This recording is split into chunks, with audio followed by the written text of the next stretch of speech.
Halo, assalamualaikum. Kembali lagi di Paires No Peres, Parents Adolescent Reproductive Health Communication. Wujudkan remaja sehat melalui komunikasi aktif orang tua remaja. Nah, gimana nih, Sobat Paires kabarnya? Semoga dalam keadaan sehat walafiat ya. Nah, kali ini kita kembali lagi di podcast Paires No Peres. Kita kembali lagi membahas tentang isu reproduksi ya, terutama kesehatan seperti itu. Dan tentunya di sini saya tidak sendiri ya, saya bersama seorang ahli yang mungkin bisa kita bedah, kita bisa kupas tuntas terkait reproduksi remaja seperti itu. Kita langsung sapa saja beliau, Ibu Dika. Halo Ibu Dika. Halo. Mas Ryan. Halo. Udah tahu nama saya Bu? Sudah. Oh sudah. Sudah tak buka-buka dulu sebelum ketemu. Aku mau ketemu siapa ya hari ini? Wah, ternyata yang nyepil bukan saya sendiri. Ibu Dika ternyata juga ahli ya dalam mencari informasi seperti itu. Nah, Ibu Dika ini seorang bidan Bu ya? Ya, betul bidan. Bidan di Puskesmas Pajang di Laweyan Surakarta seperti itu. Jadi kalau kita membahas tentang kesehatan, terutama untuk tema kali ini reproduksi remaja, mungkin Ibu ini pasti ahli ya Bu ya? Insya Allah Bu ya, dapat dipercaya. Tahu gitu ya? Ya tahu Bu ya Bu. Mungkin langsung saja kita kupas tuntas di sini terkait Bu ya, dukungan reproduksi remaja itu mungkin kalau untuk sekarang apa sih isu-isu yang sedang hangat itu Bu? Ya, isu sedang hangat ya. Berarti kita berbicara fenomena apa sih yang sekarang sering terjadi di remaja terkait kesehatan reproduksinya. Ya, seperti kita tahu sekarang media sosial berkembang begitu pesat, apalagi semua usia bisa mengaksesnya ya. Nah, tidak bisa mengingkari di situ. Sekarang kemudian berimbas ke kejadian seperti kehamilan tidak diinginkan pada remaja, kemudian sekarang juga meningkatnya kasus HIV/AIDS pada remaja. Nah, itu kan sangat erat kaitannya dengan kesehatan reproduksi ya Kak ya. Iya.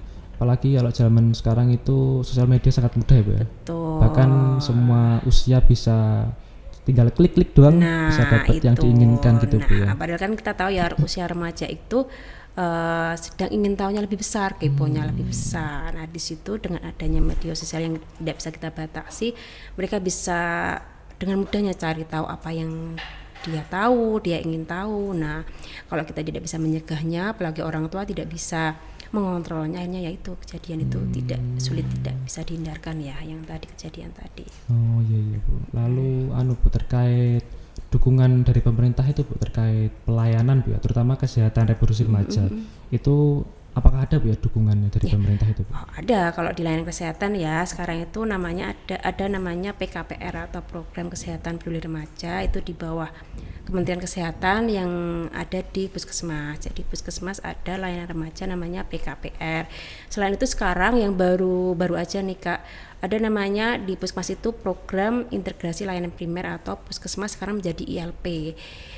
Itu dari Kementerian Kesehatan yang mencanangkan. Jadi sekarang kalau orang sakit atau semua ya kalangan orang sakit itu tidak berdasarkan periksa ke puskesmas, tidak berdasarkan penyakitnya. Kalau dulu kan ada poli umum, poli ibu dan anak atau poli gigi. Nah, sekarang dibagi menjadi klaster namanya. Jadi di puskesmas itu ada namanya 5 klaster. Klaster 1, 2, 3, 4, 5. Nah, klaster 1 itu manajemen, klaster 2 itu untuk kesehatan ibu dan anak, klaster 3 itu untuk poli dewasa dan usia lanjut, klaster 4 itu pencegahan penyakit, dan klaster 5 itu lintas klaster yang di sini nanti ada farmasi, laboratorium dan juga poli gigi di sini. Nah, dari itu Kementerian Kesehatan lebih memfokuskan ke usianya. Nah, jadi kalau di remaja nih masuk di klaster 2, jadi ibu dan anak. Jadi dari usia 10 sampai 18 tahun masih di klaster ibu dan anak, dan itu adalah concern dari Kementerian Kesehatan untuk lebih memprioritaskan remaja di kesehatannya. Jadi disesuaikan dengan usianya. Jadi juga sekarang di puskesmas itu ada namanya poli remaja. Jadi tidak seperti dulu lagi, tidak ada poli umum, poli KIA, tidak ada. Jadi sekarang sesuai usianya.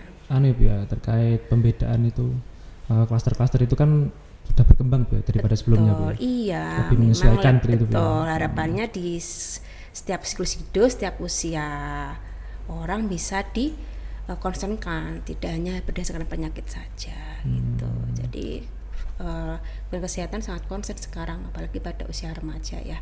Iya, Gitu. Bu.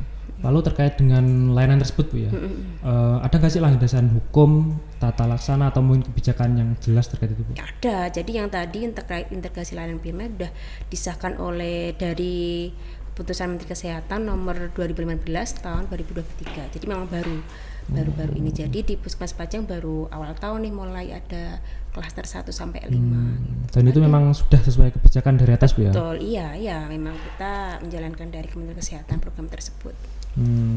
Lalu terkait PKPR tadi Bu ya, PKPR itu gimana sih Bu? Alur penanganan remaja seperti itu harus apa dulu, atau misal nanti setelah itu mau gimana gitu? Ya, jadi sekarang ya terkait tadi ya, kalau di puskesmas kan namanya lebih ke klasternya ya. Sekarang kalau periksa itu, kalau di remaja kan masuk di klaster 2. Jadi nanti kalau alurnya, jadi sekarang ILP atau integrasi layanan primer tidak hanya di puskesmas, tapi juga posyandu Kak. Jadi kalau dulu kita yang sering tahunya hanya ada posyandu balita, posyandu lansia, atau posyandu usia produktif. Nah sekarang posyandu juga dikerjakan posyandu integrasi layanan primer atau posyandu ILP. Nah di situ tidak hanya balita atau lansia saja, tapi semua siklus hidup. Jadi dari bayi, balita, kemudian ibu hamil dan juga remaja bisa mengakses posyandu.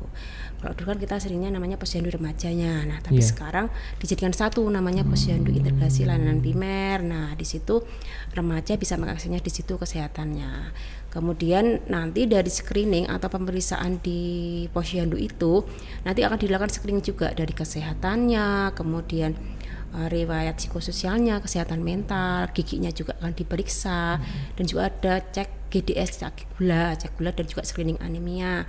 Nah dari situ, dari posyandu ILP atau posyandu yang remaja datangi ketika ada sesuatu, nanti akan dilakukan rujukan ke Pustu atau puskesmas pembantu yang lebih dekat aksesnya sebelum ke puskesmas induk.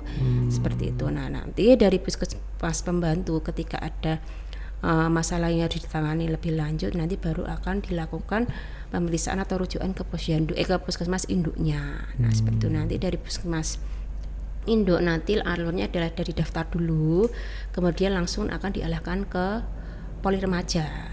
Dari situ juga akan dilakukan screening, kemudian pemeriksaan dokter. Nah dari pemeriksaan dokter itu apakah nanti akan dilakukan tindakan tertentu atau juga rujukan, pasti akan dilakukan. Atau misalnya dari screening awal ditemukan masalah, nanti akan dirujuk sesuai polinya atau sesuai mungkin di rumah sakit juga bisa gitu. Kalau seperti itu. Oke, terkait alur memang terintegrasi semua Bu. Betul, bertahap dari bawah. Ya itu juga biar agar remaja tidak biar lebih mudah aksesnya ya. Jadi dari wilayah posyandu itu kemudian nanti bertingkat-tingkat. Kalau misalnya ditemukan masalah di setiap tingkatannya. Jadi kalau misal mengalami penyakit atau mungkin kerasa seperti apa gejala itu nggak perlu langsung ke puskesmas yang kelasnya tinggi dulu, harus dari posyandu dulu bisa gitu Bu. Ya jadi kalau posyandu itu kan jadwalnya setiap bulan ya Kak ya. Kalau misalnya dia sehat, tidak membutuhkan penanganan kesehatan segera ya ke posyandu dulu bisa. Tapi kalau misalnya penanganan segera ya langsung ke puskesmasnya bisa, ke puskesmas induk, karena kan memang dia harus penanganan segera ya, atau penyakit atau sakit apa gitu. Sesuai kondisi penanganan. Betul, iya. Jadi posyandu itu tahapannya untuk screening dulu, cek kesehatan semuanya gitu. Tapi kalau penyakit atau sakit sesuatu ya memang ke puskesmas bisa, langsung ke puskesmas. Nanti juga diarahkannya ke poli remaja itu sendiri. Bu. Kalau terkait layanan tersebut Bu ya, itu remaja itu bisa konseling apa saja Bu? Ya, kalau sekarang kan tadi tak sebutin ya di posyandu integrasi layanan primer itu screeningnya semuanya dari kesehatan umum, psikososial, kesehatan mentalnya, kemudian riwayat penyakitnya yang dialami, apakah dia ada riwayat terpapar zat berbahaya itu juga di screening, kemudian dari ginekologinya atau kesehatan reproduksinya juga akan dilakukan screening begitu. Nah itu yang akan didapatkan oleh remaja. Nah dari screening itu ketika dia ada ditemukan masalah di setiap screeningnya akan dilakukan tindakan lebih lanjut atau rencana tindak lanjut, baik berupa konseling atau mungkin pemeriksaan dokter lebih lanjut atau mungkin perujukan untuk ke dokter spesialis. Seperti itu. Jadi kalau misal anggap aja orangnya karena penyakit A, jadi enggak cuma langsung diobati pakai obat, tadi bisa dibantu terkait dengan psikologis juga Bu ya? Betul iya ya? Jadi setiap remaja sekarang 3 tahun sekali tadi dilakukan screeningnya Itu harapannya tidak hanya terkait penyakitnya saja yang diobati, tapi juga mungkin dia dipengaruhi oleh kesehatan mentalnya juga. Iya. Iya. Karena kadang itu terutama untuk remaja Bu ya, itu kan usia-usia yang sangat rawan, labil, bimbang gitu Bu. Yang tadi aku di awal Nah, ya, itu keponya baru iya Bu. tinggi ya, memang. Jadi emosi mereka itu terutama remaja itu kan masih terombang-ambing Bu ya, mudah terpengaruhi itu Bu. betul, Jadi kesehatan ya. mental saya juga setuju sih Bu kalau memang itu juga menjadi concern juga.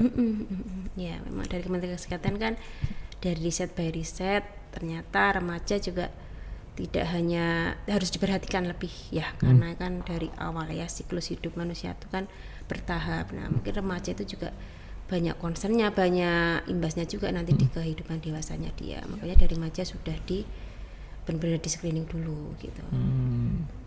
Lalu terkait ini Bu, pelayanan tersebut Bu ya, itu berada di mana sih Bu? Maksudnya mungkin kan kalau orang kan pasti kayak ngerasa ini nanti pelayanannya di dalam ruangan atau di luar ruangan, mungkin terkait Bu ya, malu atau privacy nanti bakal ketahuan orang apa enggak gitu Bu ya. Betul ya. Itu gimana Bu? Ya, kalau tadi ya, kalau dari posyandu dan puskesmas integrasi layanan primer, kalau posyandu pasti dia di masyarakat, di luar gedung ya, karena dia yang nanti yang bekerja itu atau yang sebagai petugasnya itu adalah kader kebanyakan, tapi tetap didampingi oleh petugas puskesmas.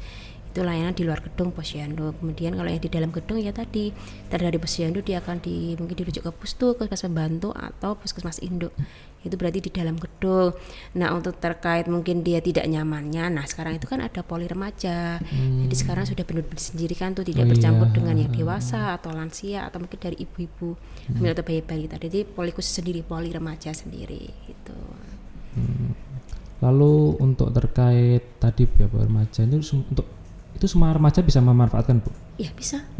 Gratis apa berbayar? Ya, kalau di Surakarta ada program gratis, itu misalnya dia BPJS-nya Vaskes Pajang, Puskesmas Pajang, di Puskesmas Pajang gratis. Tapi kalau BPJS-nya tidak fasilitas, bukan Vaskesnya, bukan Puskesmas Pajang, ya dia berbayar pendaftaran. Kecuali nanti kalau ada tindakan lagi, nanti akan ada tambahan biaya lagi. Tapi kalau di posyandu gratis loh Kak, karena itu memang dari swadaya masyarakat juga. Oh iya benar. Posyandu gratis, tapi kalau udah masuk ke puskesmas nanti akan ada biaya pendaftaran. Jadi memang harus dipastikan Bu ya, BPJS-nya itu vaskesnya sesuai dengan misalnya puskesmas yang dituju. Iya betul ya. Tapi kalau terpaksanya memang vaskesnya jauh dari rumah, ya mungkin nanti berbayar itu ya pendaftaran 10.000. Iya. Nah terkait remaja, terkait ibu sendiri Bu ya, secara personal sebagai bidan di puskesmas tersebut, Ibu pernah gak sih menerima remaja yang mengakses informasi kesehatan reproduksi atau berupa konseling itu? Ya banyak sekarang. Nah justru sekarang terkait adanya integrasi layanan primer atau poli remaja itu sendiri yang dilakukan screening setiap dia kunjungan di puskesmas, dilakukan screening ya, kunjungan awal atau dia belum pernah di screening kan kita screening awal ya. Nah dari situ kita temukan beberapa, ternyata ada yang masalah terkait kesehatan reproduksinya, ginekologinya, yang banyak tuh sekarang perempuan ternyata dia masalah di anemianya. Nah sekarang itu juga baru digalakkan ya anemia pada remaja putri itu baru dikonsenkan juga ya terkait pencegahan stunting ya. Stunting tahu ya Kak ya? Tahu. Nah itu kan juga sekarang intervensinya juga dari remaja putrinya, apakah dia anemia atau tidak. Nah di situ juga hanya ditemukan seperti itu. Kemudian terkait gangguan haidnya, nah itu sekarang juga akhirnya dari screening sekarang yang dilakukan baru keluar tuh ternyata ada remaja yang sudah merokok, kemudian mungkin mohon maaf sudah sampai sudah pernah hubungan seksual seperti itu, dan juga mungkin ya itu yang sering terjadi adalah gangguan haid pada remaja putri. Nah itu sekarang jadi lebih banyak, jadi ketahuan kan di situ remaja-remaja itu sekarang jadi tidak hanya berfokus pada penyakitnya, jadi kesehatan mentalnya. Oh ya mungkin sekarang juga ada jadi di screening itu ada namanya screening kesehatan mentalnya terkait apakah dia pernah kasus pembulian. Nah di situ juga ada screeningnya di tempat kita. Seperti itu ya Bu. Jadi kalau memang dari remaja putri kan kemungkinan Bu ya, pas sebagian besar kan depannya pasti memiliki anak, mengandung. Jadi memang ada concern tersendiri Bu ya. Betul. Nah ini Bu, Ibu kalau ada informasi kesehatan itu apa yang ingin Ibu berikan? Ya tadi ya sekarang jadi dari Kementerian Kesehatan, saya Puskesmas Pajang di bawah Kementerian Kesehatan menginformasikan bahwa sekarang itu ada namanya Posyandu ILP atau juga Puskesmas ILP, integrasi layanan primer. Nah di situ sekarang tidak hanya posyandu untuk balita atau untuk lansia dan juga usia produktif, tapi juga untuk posyandu remaja. Jadi mari setiap orang tua monggo. Mungkin dia juga tidak hanya orang tuanya yang posyandu, tapi juga remajanya diajak untuk mengakses posyandu ILP itu sendiri. Jadi bisa dilakukan screening, kemudian di situ juga ada pengecekan kesehatan secara umum ya, secara tuntas seperti itu. ILP tadi namanya? Iya, ILP, integrasi layanan primer. Integrasi layanan primer itu basis online Bu ya? Apanya? Basis online apa offline datang ke puskesmas seperti itu Bu? Ke posyandu. Ke posyandu? Iya, ya sekarang kalau sekarang ke posyandu dulu gitu. Atau juga mungkin ada masalah terhadap remajanya atau anaknya, kalau memang kadang malu ya orang tua itu sebagai remaja, kok koyong ini gitu ya. Jadi monggo silakan ke puskesmas, nanti akan dibawa ke poli remaja, jadi lebih privasi atau agar menghindari rasa tidak nyaman gitu ya. Karena ini kan sebenarnya kesehatan remaja kan masih dianggap tabu Bu ya. Jadi mungkin sebagian besar remaja atau orang itu anggap kalau sakit mending disembunyikan gitu. Padahal lebih baiknya diceritakan, tapi tentunya kepada orang yang kompeten gitu Bu ya. Betul, gitu. iya. Nanti jadi masalahnya bisa lebih cepat terselesaikan. Iya. Nah ini menurut Ibu nih, sekarang kan mudah banget ya Bu mengakses informasi gitu. Seperti yang saya katakan tadi, bisa apa-apa sosial media, klik-klik bisa dapat apa langsung. Nah, itu apa sih Bu pengaruh terhadap pengetahuan atau perilaku remaja terkait tersebut? Ya pasti ya, itu dengan kemudahan sekarang media sosial ya, apalagi dengan bebasnya mudahnya anak-anak remaja itu mengakses. Padahal di usianya dia baru ingin tahunya lebih tinggi, rasa keponya tinggi, rasa ingin menemukan jati diri sendirinya itu sangat tinggi. Nah di situ mereka akan dengan mudahnya ya mencari tentang info-info di media sosial. Nah di situ kalau kita tidak bisa batasi atau tidak dibekali dengan tidak dibekali dengan mungkin dari segi agamanya, kemudian dari orang tuanya yang tidak aware. Nah bisa jadi itu akhirnya remaja melakukan perbuatan yang menyimpang ya, akhirnya akan berpengaruh mungkin ke kesehatannya, psikologinya gitu. Iya Bu, terkait itu pasti akan berpengaruh. Soalnya saya juga pernah Bu, misal saya tuh kemarin pernah kena gejala apa gitu loh Bu. Saya tuh coba cari di internet Bu. Bukannya nemu solusi tapi malah tambah kepikiran Bu. Iya betul. Jadi sekarang ya, karena saya kan juga megang penyakit HIV nih, biasanya di puskesmas itu kan setiap petugas diberikan job masing-masing terkait penyakitnya. Dan saya juga megang HIV nih di puskesmas. Kebetulan ada juga remaja yang sudah positif HIV. Dari situ awalnya dia memang melakukan perilaku beresiko yang akhirnya tertular HIV. Kemudian dia bisa mengakses apa aja tuh gejala terkait HIV. Nah di situ dia akan jadi merasa takut. Nah akhirnya dia mengakses puskesmas untuk melakukan screening HIV itu sendiri. Dan ternyata ya memang Bu ya. Ya apa yang ini tidak ada namanya. Jadi apa yang membuatmu hingga bisa terjerumus di sini? Ya, awalnya dia mencoba-coba, kemudian agar dianggap teman, dia mampu, maksudnya dia dianggap jos gitu ya, maksudnya butuh validasi Bu. Betul, validasi. Akhirnya dia melakukan perbuatan yang tidak tahu, yang ternyata itu perilaku yang beresiko terhadap HIV. Nah di situ ya karena awalnya dari itu kebebasan dia, kebebasan mengakses informasi Bu ya.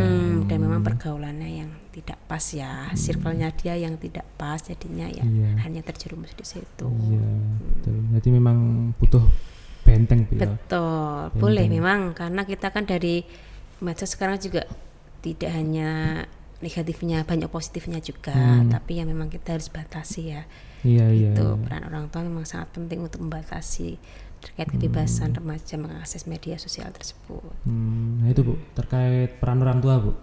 Itu orang tua, apakah orang tua itu bisa Bu mendampingi remaja saat mencari informasi terkait kesehatan reproduksi Iya. atau mungkin konseling remaja gitu. Iya, bisa banget. Jadi sekarang kalau di posyandu tadi ya, posyandu ILP itu kan tidak hanya untuk yang orang tua saja. Jadi untuk remaja. Nah, di situ mereka tuh bisa berdua, orang tua dan anak bisa sama-sama berangkat ke posyandu untuk melakukan cek kesehatan. Jadi remaja bisa didampingi orang tuanya. Yang pertama tidak malu dan juga mau untuk periksa gitu.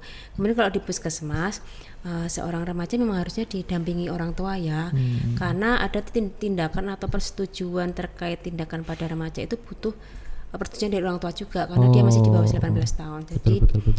usia di bawah 18 tahun ketika dia ada tindakan memang harus persetujuan dari orang tua. Nah, dari situ kan juga bisa terbentuk bonding juga ya. Mungkin kita sama-sama, karena tidak semua penyimpangan remaja atau kesehatan remaja itu dipengaruhi hanya dari remajanya, mungkin dari orang tuanya juga yang kurang aware ya, kurang perhatian juga bisa, tidak tahu juga bisa, karena mungkin orang tuanya belum paham apa saja yang bisa menyebabkan penyakit tersebut atau penyakit tersebut. Nah, di situ ketika mereka datang bersama-sama dengan orang tua dan remaja, di situ bisa sama-sama diberikan konseling.